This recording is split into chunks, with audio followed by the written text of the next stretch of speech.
గారి గురించే చెప్పాలి. అందరూ చెప్తున్నారు, నేను చెప్పాలి, చెప్పక తప్పదు. ఆయన పట్టుదల,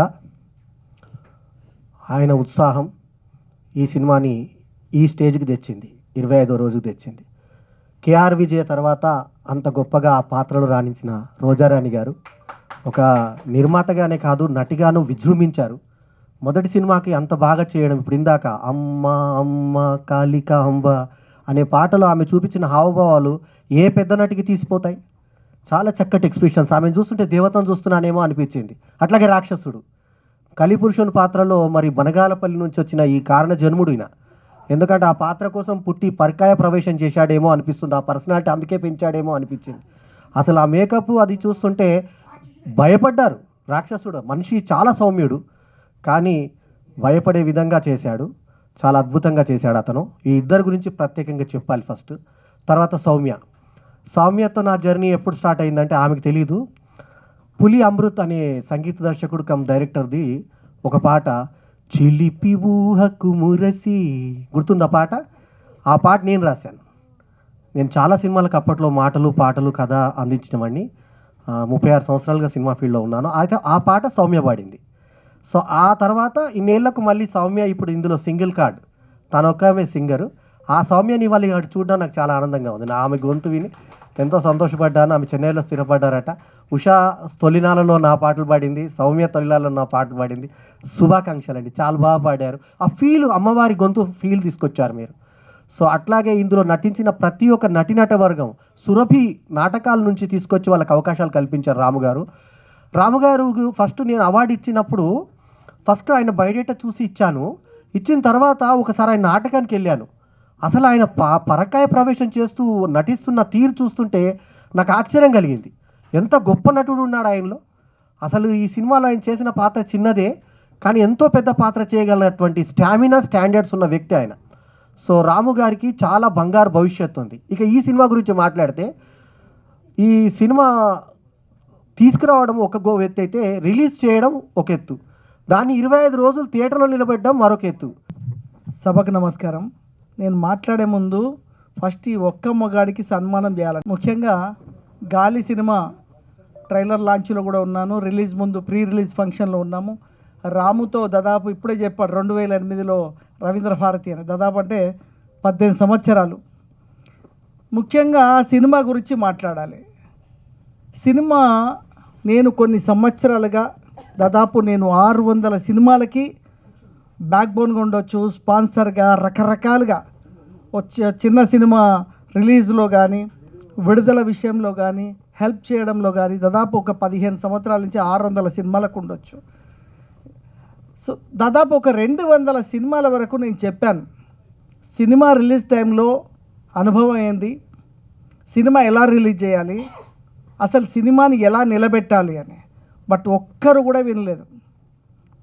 ఇక్కడ చెప్పే ఫిలిం ఇండస్ట్రీలో చెప్పే కొన్ని మాఫియా వాళ్ళ మాటలు తప్ప వాళ్ళు ఎప్పుడు ఒక ఊహలో ఉండేవాళ్ళు. 100 థియేటర్ రిలీజ్ చేయాలంటే వీళ్ళు నమ్మేవాళ్ళు. 100 థియేటర్లో అసలు జనం వస్తారా రారా వీళ్ళకి తెలియదు. 100 సినిమాలు అనగానే టెంప్ట్ అయిపోయి 100 థియేటర్లకి క్యూబ్కి డబ్బులు కట్టేస్తారు, యూఎఫ్ఓకి. తెల్లారి చూస్తే అది 10 థియేటర్లో కూడా సినిమాలో ఉండదు. 90 థియేటర్ల పైసలు క్యూబ్కి వెళ్ళిపోతాయి. యాక్చువల్గా థియేటర్లో వేయకపోతే రిటర్న్ ఇవ్వాలి, కానీ వాళ్ళు ఇవ్వరు. ఎందుకంటే తెల్లారి ప్రొడ్యూసరు లాస్ అయిపోయి కనిపించాడు కాబట్టి. సో ఇలాగా లక్షల రూపాయలు రిలీజ్ టైంలో మోసపోతున్నారు. అలా కాదు, అది కాదు పద్ధతి అని నేను చెప్తే ఎవ్వరు కూడా వినలేదు. ఎందుకు వినరు అంటే ఆ ఊహ అట్లుంటుంది. మా సినిమా 100 థియేటర్ రిలీజ్ అవుతుంది, ఒక ఇమాజినేషన్లో ఉంటారు. రేపు 100 థియేటర్లు మొత్తం 2 రాష్ట్రాల్లో నా సినిమా కనిపిస్తుందని ఉత్సాహంతో ఉంటాడు. 100 థియేటర్లకి క్యూబ్లకు డబ్బులు కడతారు. పోస్టర్లకి ఈ మధ్య మేము చాలా మీటింగ్స్ పెట్టాం. పోస్టర్లు 6 షీట్లు ఇవన్నీ థియేటర్లకు పంపిస్తారు. ఒక్క థియేటర్ వాడు కూడా పోస్టర్ వేయడు, ఒక్క థియేటర్లో కూడా పోస్టర్ పడదు.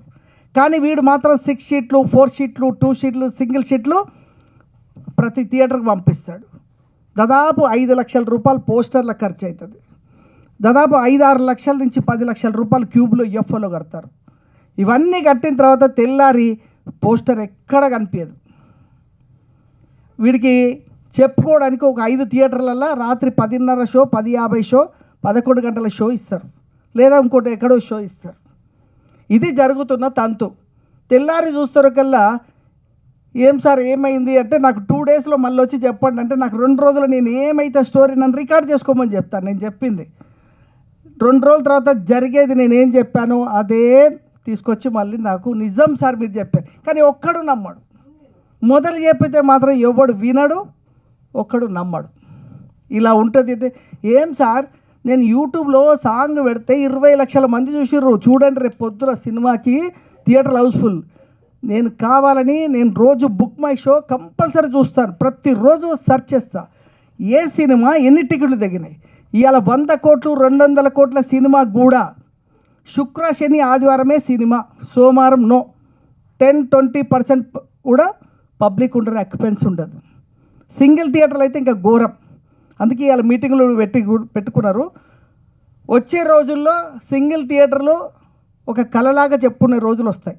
ఓహో గతంలో సింగిల్ థియేటర్లు ఇట్లా ఉండేటివి, మేము చిన్నప్పుడు ఇప్పుడు చెప్తాం కదా, అప్పుడు 40 ఏళ్ల కింద అప్పుడు ఏంది ఉసుకలో కూర్చునేవాళ్ళం, 50 ఏళ్ల కింద. అది ఒకటి చరిత్ర. అప్పుడు ఏసీలు ఫ్యాన్లు ఇట్లా తిప్పేవాళ్ళు. అలాగే వచ్చే రోజుల్లో సింగిల్ థియేటర్ అనేది ఒక చరిత్ర. అదంతా ఊహించుకోకుండా ఏం చేస్తారంటే నిర్మాత, నేను ఎప్పుడు చూసినా 50% అక్యుపెన్సీ ఉంది ఎవ్రీ డే. నేను చూసిన ఈయన 25 రోజులని నాకు 10 రోజుల కింద ఫోన్ చేశారు, 25 రోజులు ఫంక్షన్ చేస్తుండా ఏంది ఎక్కడుంది థియేటర్ అని. ఎవ్రీ డే చూసిన. కొంపల్లిలో మీ థియేటర్ ఉంది సినీ, దాంట్లో 50% అక్యుపెన్సీ నేను చూసినప్పుడల్లా. సో అసలు ఇప్పుడున్న పరిస్థితిలో 100 కోట్లు 200 కోట్ల సినిమాకే దిక్కు లేదు, 25 రోజు ఫంక్షన్. అట్లాంటిది ఒక గాలి అనే సినిమా ఈరోజు కూడా హైదరాబాద్లో పోస్టర్లు ఉన్నాయి. నేను పొద్దున కూడా చూసిన మొత్తం పోస్టర్లు, కుకట్పల్లి జయంట్ ఎక్కడ చూడు గాలి. ఆమె దేవత ఫోటో వేసేసి మొత్తం నింపేసాను. బుక్ మై షోలో కూడా ఆమెదే ఫోటో వేసేసాను. అంటే ఎంత సంతోషంగా వచ్చినా అంటే నేను ఈరోజు నాకు వేరే పనున్నా కూడా నేను ఈ 600 సినిమాలల్లో సినిమా రిలీజ్ చేసినాక నాకు ఎవరు మళ్ళీ కనిపించలేదు. మళ్ళీ కనిపించి 25 రోజుల ఫంక్షన్ చేసిన. అందుకే నేను ఏకైక ఒక్క మగాడు టైటిల్ ఇచ్చిన. అందుకే ద గ్రేట్ అండి. సినిమా తీయడం గొప్ప కాదు ఇక్కడ. ఇప్పుడు అన్నగారి రోజుల్లో అంటే అది వేరు. ఆ రోజుల్లో సినిమాలు తీసేవాళ్ళు 10-20 మందే ఉండేవాళ్ళు. ఇలా ఎవరు పడితే వాళ్ళు సినిమా తీస్తున్నారు. ఎందుకు తీస్తున్నారో తెలియదు, ఆ సినిమా మీద అవగాహన తెలియదు. అసలు సెన్సార్ వీరు ఇక్కడే ఉన్నారు. సంవత్సరానికి 750 సినిమాలు సెన్సార్ అవుతున్నాయి. రిలీజ్ అయ్యేది 200 కూడా కావు. 20 సినిమాలు పెద్ద సినిమాలు ఉంటాయి, 20 సినిమాలే అన్ని చిన్న సినిమాలు. ఈ చిన్న సినిమాలు అనేది కనుక ప్రొడక్షన్ జరగకపోతే ఇక్కడ ఉన్న 1,00,000 కార్మికులకు ఎవరికి పని ఉండదు, అందరూ వేరే పని చేసుకోవాల్సిందే. ఈ 20 సినిమాల ప్రొడక్షనే ఉంటే ఈ 1,00,000 మంది కార్మికులు అందరూ ఇప్పుడు ఈ అమ్మాయి సాంగ్ వాడింది, అవకాశం ఎట్లొచ్చింది? నువ్వు సినిమా తీయబట్టి. పెద్ద సినిమా వాళ్ళు ఇస్తారా? లేదు. ఆమె ఈరోజు ఆ దేవత క్యారెక్టర్ చేసింది, ఎవరు ఇస్తారు ఆమెకి? చిన్న సినిమా అనే ప్రొడక్షన్ లేకపోతే ఇక్కడ ఎవరికి నటులకు కానీ ఎవరికి అవకాశం అనేది ఉండదు. సో ఈరోజు 90% చిన్న సినిమాల షూటింగ్ల వల్లని ఇలా హైదరాబాద్లో ఇండస్ట్రీ నడుస్తుంది. కానీ చిన్న సినిమానే చంపేస్తారు కొంతమంది ఇక్కడ మాఫియా వాళ్ళు. చిత్రం 25వ రోజు చేరుకొని విజయోత్సవ సభకి ముఖ్య అతిథిగా మన ప్రఖ్యాత దర్శకులు రైలంగి నరసింహారావు గారు, అలాగే అతిథులు లయన్ సాయి వెంకట్ గారు, అలాగే బల్లెం వేణుమాధవ్ గారు, ఇతర అతిథులు అందరికీ నమస్కారం. అలాగే చేసిన అతిథులందరికీ నమస్కారం తెలియజేస్తూ, గాలి చిత్రం అందరూ కొత్త వాళ్ళు చేసిన సినిమా చాలా కొత్తగా ఉంది. మంచి కథాంశంతో సినిమాని రాము గారు నడిపించారు. తనే వన్ మ్యాన్ ఆర్మీలాగా ఉండి ఈ చిత్రాన్ని ఈ స్థాయికి తీసుకొచ్చారు. రాము గారు మొదట మా మేడం నటిస్తానని ముందుకొచ్చింది. వారితో ఆ పరిచయ క్రమంలో వారి భరోసాతో చిత్ర నిర్మాణానికి కూడా అడుగు వేయడం జరిగింది. అలా ఒక 1 year పాటు రాము గారితో ఈ చిత్ర ప్రయాణం జరిగింది. నేడు ఈ దశకు తీసుకొచ్చిన రాము గారికి ప్రత్యేక అభినందనలు, శుభాకాంక్షలు తెలియజేస్తూ, స్టేజ్ మీద ఆసీనులై ఉన్న గౌరవనీయులు మరియు అభినందనీయులకి నా నమస్కారాలండి.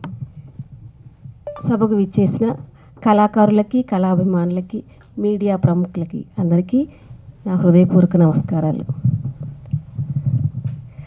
నేను ఈ సినిమా ఇంత దూరం వస్తుంది అని నేను అనుకోలేదు. చాలా సంతోషంగా ఉంది. ఫస్ట్ ఈ సినిమాలో యాక్ట్ చేయాలి అనే ఒక ఉత్సాహము, నేను చేయగలను, నేను ప్రూఫ్ చేసుకోవాలి అనేది నా మనసులో ఉన్న దాన్ని రాము గారు ఇచ్చిన పాత్ర ద్వారా సార్ బయటికి తీసుకురావడం నాకు సంతోషమే. ఏ పాత్రనైనా నేను చేయగలను అనే ఒక కసిని నాలో తీసుకొచ్చింది రాము గారే. నాకు ఆ కాన్ఫిడెన్స్ వచ్చింది.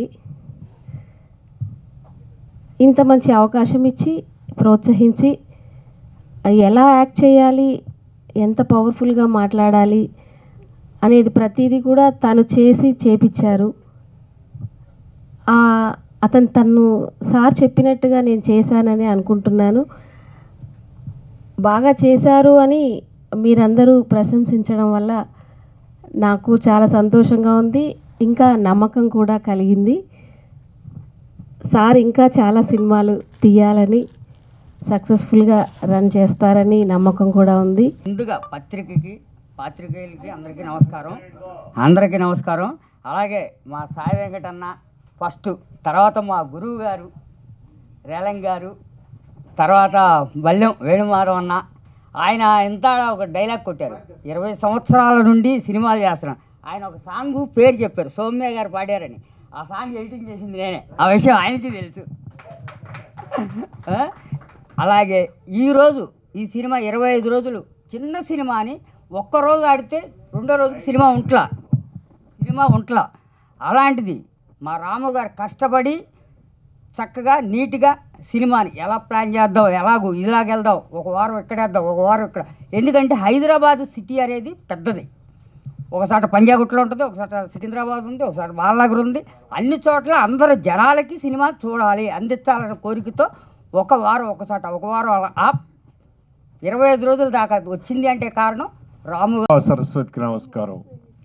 సభావేదిక మీద ఉన్న పెద్దలందరికీ, అలాగే మీ కళాభిమానులందరికీ కూడా నా నమస్కారాలు తెలియపరుస్తూ, మా ప్రెస్కి, మా పిఆర్ఓ మూర్తి గారు నాకు ఎప్పటి నుంచో పరిచయం నాకండి. నేను హైదరాబాద్ వచ్చినప్పటి నుంచి పరిచయం నాకండి. వీరందరికీ కూడా నమస్కారాలు తెలియపరుస్తున్నానండి. నాకు నిన్న విజయ్ గారు ఫోన్ చేసి, ఏమండి ఇలాగా 50 రోజులు 25 డేస్ ఫంక్షను గాలి, మీరు ఆ రోజు మిస్ అయ్యారు ఫంక్షన్కి రావడానికి, ఏదో వేరే ఫంక్షన్ ఉందని, దీనికి తప్పకుండా రావాలి అన్నారు. నాకు వెంటనే వెళ్ళాలి అని అనిపించిందండి. టు బి ఫ్రాంక్, నాకు ఈవేళ కారు లేదని నాకు తెలుసు, మా మిస్సెస్ ఏదో పర్చేసింగ్కి వెళ్తుందని తెలుసు. అయినా కూడా వెళ్ళాలి. ఎందుకు వెళ్ళాలి అని నాకు అనిపించిందంటే, ఒక చిన్న సినిమా నవే డేస్ 25 రోజులు ఆడిందంటే it is a great thing ఇండస్ట్రీలో. ఎందుకంటే నేను అప్పటి నుంచి ఇండస్ట్రీని చూస్తున్నాను. 1971 నుంచి నేను ఇండస్ట్రీని చూస్తున్నానండి. అప్పుడు నేను సినిమా తీశాను, సోషో ఫ్యాంటసీలు 2 తీశాను. కన్నయ్య కెట్టయ్య అని సోషో ఫ్యాంటసీ, మన్మధలీల కామరాజ్ గోలారు సోషో ఫ్యాంటసీ. ఆ రోజు 50 రోజులు ఆడడం, 100 రోజులు ఆడడం గొప్ప, కానీ ఈరోజు 25 రోజులు ఆడడం అనేది it is a great thing. ఈ సినిమా ఇందాక ఈ సినిమా నేను చూడలేదు ఇంకానండి. సాంగ్ ఇందాక వేశారు. సాంగ్ చూడగానే, అమ్మవారు రాగానే మొట్టమొదట నా హృదయాన్ని తాకింది మా మిత్రుడు కోడి రామకృష్ణ. అమ్మోరు సినిమాలో లాగా ఉందే ఈవిడి చక్కగాను అని నాకు అనిపించిందండి. నిజంగా కూడా సినిమా అందుకునే 25 డేస్ ఆడిందేమో అని నాకు అనిపించిందండి. అది గుర్తుకొచ్చింది. అది అయిపోయింది. ఈ ఫంక్షన్కి వచ్చే ముందు ఈ సినిమా గురించి కొద్దిగా తెలుసుకోవాలని చిన్న బిట్లు చూశానండి. సుబ్బారెడ్డి గారు గెటప్ అసలు అదిరిపోయిందండి బాబు. అసలు నేనే భయపడ్డాను. మా మనవాడు వచ్చి ఇలా చూడబోతాడు, వద్దురా ఇల్లు దూరంగా అన్నాను నేను మా మనవాడిని. నిజంగా బాగుందండి. అంటే ఇటువంటి ఎందుకు చెప్తున్నానంటే, నేనండి నవే డేస్ ఏ సినిమా అయినా ఆడట్లేదు, ఎంత గొప్ప సినిమా తీసినా ఆడట్లేదండి. కానీ ఈ సినిమా ఆడిందంటే ఈ సినిమాలో గొప్ప విశేషం ఉంది సార్, క్వశ్చనే లేదు, లేకపోతే ఆడదు. అంటే దీనికి పనిచేసిన ఆర్టిస్టులు కానీ, డైరెక్టర్ కానీ, టెక్నీషియన్స్ కానీ, వెనకాలన్న మీ ప్రొడ్యూసర్ కానీ గ్రేట్ అండి. వారికి నేను అభినందనలు తెలియపరుస్తున్నానండి నిజంగా కూడా చెప్పాలంటే. అప్పుడు మద్రాసులో ఉండేటప్పుడు కె విశ్వనాథ్ గారు, డైరెక్టర్ కె విశ్వనాథ్ గారు, శంకరాభరణం విశ్వనాథ్ గారు, ఏ ప్రొడ్యూసర్ వచ్చినా ముందు ఒక మాట చెప్పేవారండి. ఆయన ఏం చెప్పేవారు, సరే సినిమా తీస్తావయ్యా, ఓకే, రిలీజ్ ఎలా ప్లాన్ చేస్తున్నావు, దీన్ని ఎలా ఆడిస్తావు అనేది ఒక ప్లాన్ నాకు చెప్పనివ్వాడండి ఆయన విశ్వనాథ్ గారు. ఆయన ఆ ప్లాన్ కరెక్ట్గా చెప్తేనే సినిమా టేకప్ చేసేవారు ఆయన, లేదంటే చేసేవారు కాదండి ఆయన. అంటే ఎస్టాబ్లిష్డ్ బ్యానర్ అయితే ఓకే, లేదు ఏదైనా కొత్త ప్రొడ్యూసర్ వచ్చి అన్నీ చేస్తే ఇలా అడిగేవారండి ఆయన. మా గురువు గారు ఇంకా అన్నీ అడిగేవారు కాదు, దాసనారాయణరావు గారు. ఎందుకంటే ఆయన ఫోన్ చేసి సినిమా రిలీజ్ చేయబోయి అంటే వాళ్ళు అలాగే సార్ చేతులు కట్టుకుని డిస్ట్రిబ్యూటర్లు అలా చేస్తాం సార్ అని చేసేవారు. బట్ ఆయనకి అలా కాదు విశ్వనాథ్ గారికి. అటువంటి ప్లాన్ ఏదో మీ మైండ్లో ఉంది నిజంగా కూడా. ఆ ప్లాన్ మీ ప్రొడ్యూసర్ గారికి చెప్పారో లేదో నాకు తెలియదు, కానీ మొత్తం మీద కొత్త ప్రొడ్యూసర్స్, ఒక కొత్త డైరెక్టర్ తోటి సినిమా తీయడం అనేది నవ్వే డేస్ సాహసం సార్. ఎందుకంటే సినిమాలు ఆడట్లేదు. మరి ఆయన గ్రేట్ థింగ్ ముందుకు వచ్చి మీరు ఇలాంటి సినిమా తీశారు అంటే, ఇలాంటి సినిమాలు తీయడం వల్ల అప్కమింగ్ ఆర్టిస్టులు కానీ, అప్కమింగ్ టెక్నీషియన్స్ కానీ పైకి వస్తారు సార్, బిజీ అవుతారు సార్. నిజంగా కూడా ఇది జరుగుతూ ఉండాలి ఇండస్ట్రీలో, ఇదండి ఎప్పుడూ కూడా. మరి 25 రోజులు అనేది నాకు అసలు ఆశ్చర్యం వేసిందండి. వెంటనే సినిమా చూడాలి అనే కోరిక కూడా కలిగింది నాకు పొద్దున్న చూస్తే. వాళ్ళ పేపర్లో అంటే ఈ సినిమా 25 రోజులు గ్యారంటీగా ఆడుతుందన్న ఉద్దేశంలోనే బల్యం వేణుమాధవ్ గారు ఆయన్ని సత్కరించారు ఆ రోజు ఛాంబర్లోనే కదండి, ఛాంబర్లో. దాంట్లో నేను ఉన్నాను, మా హీరో రాజేంద్ర ప్రసాద్ ఉన్నాడు, బల్యం వేణుమాధవ్ గారు ఉన్నాం. అది ఈవేళ పేపర్లో వచ్చింది, ఆంధ్రజ్యోతిలో వచ్చింది ఈవేళ. 25 రోజులు నడిచినందుకు ముందుగా అందరికీ శుభాకాంక్షలు. దీంట్లో నటించిన నటీనటులందరికీ కళాభివందనాలు తెలియజేసుకుంటూ, నన్ను ప్రోత్సహించిన నిర్మాతకి చందా లక్ష్మీనారాయణ గారికి పాదాభివందనం చేసుకుంటూ, మేము మరిన్ని సినిమాలు తీయడానికి మాకు ఉత్తేజాన్ని ఇచ్చిన 25 రోజులు నడవడం, హైదరాబాద్లో 8 థియేటర్లో పడింది ఈ సినిమా.